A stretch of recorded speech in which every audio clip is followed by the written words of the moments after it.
El Evangelio según Mateo. En el primer video vimos cómo Mateo introdujo a Jesús como el Mesías del linaje de David, como un nuevo maestro con autoridad como Moisés, y también como Emmanuel, que en hebreo significa Dios con nosotros. Después de que Jesús anunció y enseñó acerca del reino de Dios, y después de que Él llevó el reino a la vida diaria del pueblo de Israel, vimos que Jesús fue aceptado por muchos, pero rechazado por otros, especialmente por los líderes religiosos de Israel, los fariseos. Así que la gran pregunta es, ¿cómo terminará el conflicto entre Jesús y los líderes de Israel? La siguiente gran sección, de los capítulos 14 al 20, explora todas las diferentes expectativas que las personas tienen acerca del Mesías. Jesús sigue sanando personas enfermas y 2 veces ha provisto comida milagrosamente para esas multitudes en el desierto. Una formada por gente judía y otra por gente no judía. Y esta señal es muy similar a lo que Moisés hizo por Israel en el desierto. De manera que todas estas personas están muy emocionadas con Jesús. Ellos piensan que Él es el gran profeta y el Mesías, pero no así los líderes religiosos. Su perspectiva del Mesías está formada por pasajes como el Salmo 2 o Daniel capítulo 2, sobre un Mesías victorioso que va a liberar a Israel y derrotar a los opresores paganos. Y desde esa perspectiva, Jesús es un falso maestro. Él está haciendo declaraciones blasfemas acerca de sí mismo. Así que aquí encontramos historias acerca de su creciente oposición mientras preparan un plan para asesinarlo. Jesús responde apartándose de ellos, y Él empieza a enseñarle a sus discípulos más cercanos lo que significa que Él sea el Mesías de Israel, porque no es nada de lo que los demás están esperando. De manera que Jesús le pregunta a sus discípulos en el capítulo 16. Él dice, «¿Ustedes quién dicen que soy yo?» Y parece que Pedro se topa con la respuesta correcta. Él dice, «Tú eres el Mesías, el Hijo del Dios viviente». Pero luego queda claro que Pedro está pensando acerca de un rey que va a reinar victoriosamente a través del poder militar.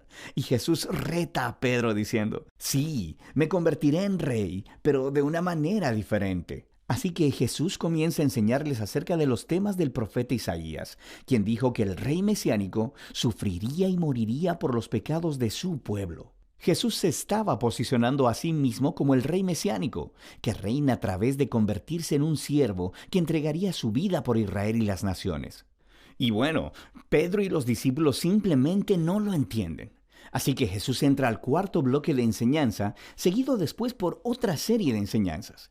Y estas se tratan de la naturaleza del reino mesiánico de Jesús puesto de cabeza, el cual pone al revés todos nuestros sistemas de valores. Así que en la comunidad del rey siervo, ganas honor al servir a otros en lugar de vengarte, y perdonas y haces el bien a tus enemigos. Y en el reino de Jesús obtienes verdadera riqueza al entregar tu riqueza a los pobres. Para seguir al Mesías siervo, debes convertirte tú mismo en un siervo.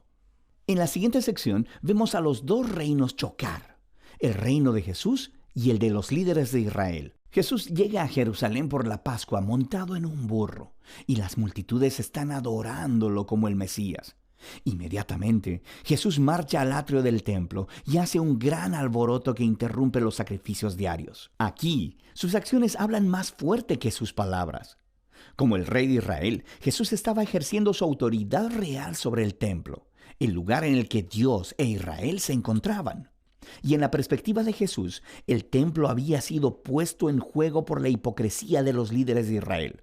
Así que aquí, Él está retando su autoridad, y naturalmente, ellos se ofenden profundamente. Ellos intentan atrapar a Jesús y humillarlo en un debate público, pero fracasan, por lo que al final determinan asesinarlo. Como respuesta, Jesús da su último bloque de enseñanza. Primero ofrece una apasionada crítica de los fariseos y su hipocresía, y luego, Él se lamenta sobre Jerusalén y su rechazo a Dios y a su reino. Luego Jesús se aparta con los discípulos y les empieza a decir lo que va a suceder. Él será ejecutado por esos líderes, pero al hacerlo, ellos cavarán su propia tumba, porque en lugar de aceptar el camino del reino pacífico de Jesús, ellos tomarán el camino de la rebelión contra Roma, y así Jerusalén y su templo serán destruidos. Pero Jesús dice que ese no es el final de la historia. Él será vindicado después de su muerte a través de su resurrección. Y un día Él regresará a establecer su reino sobre todas las naciones. Mientras tanto, los discípulos deben mantenerse alerta y comprometidos con anunciar a Jesús y su reino, y extender las buenas nuevas. Y con todo esto resonando en los oídos de los discípulos, la historia llega a su punto culminante. Esa noche, Jesús aparta a los discípulos y celebra la Pascua con ellos. La Pascua vuelve a contar la historia de la liberación de Israel de la esclavitud, a través de la muerte del Cordero de la Pascua. Y luego Jesús toma el pan y el vino de la cena como nuevos símbolos, mostrando que su muerte venidera sería un sacrificio que redimiría a su pueblo de la esclavitud al pecado y la maldad.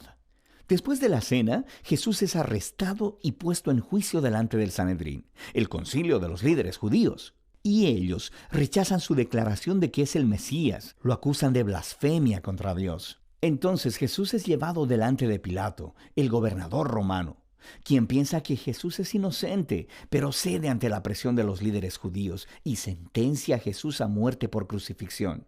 Así que Jesús es llevado por soldados romanos y crucificado. Ahora notarás en esta sección que, justo como Mateo hizo en los primeros capítulos, él aumenta el número de referencias al Antiguo Testamento.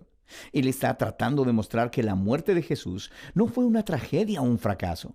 Más bien fue el sorprendente cumplimiento de todas las antiguas promesas proféticas. Jesús vino como el Mesías siervo del que Isaías hablaba. Él fue rechazado por su propio pueblo, pero en lugar de juzgarlos, Él es juzgado en su lugar, llevando las consecuencias de su pecado.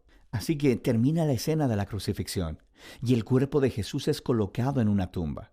Pero el libro termina con un giro sorprendente, el último capítulo. Los discípulos descubren la mañana del domingo que la tumba de Jesús está vacía. Y de pronto, las personas comienzan a ver a Jesús resucitado de entre los muertos. Y el libro concluye con un Jesús resucitado, dando su enseñanza final, llamada la Gran Comisión.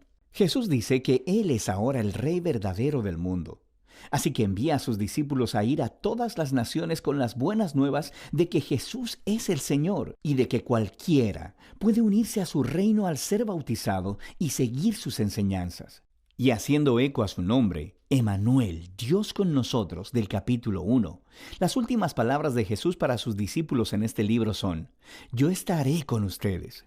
Es una promesa de la presencia de Jesús hasta el día que Él finalmente regrese.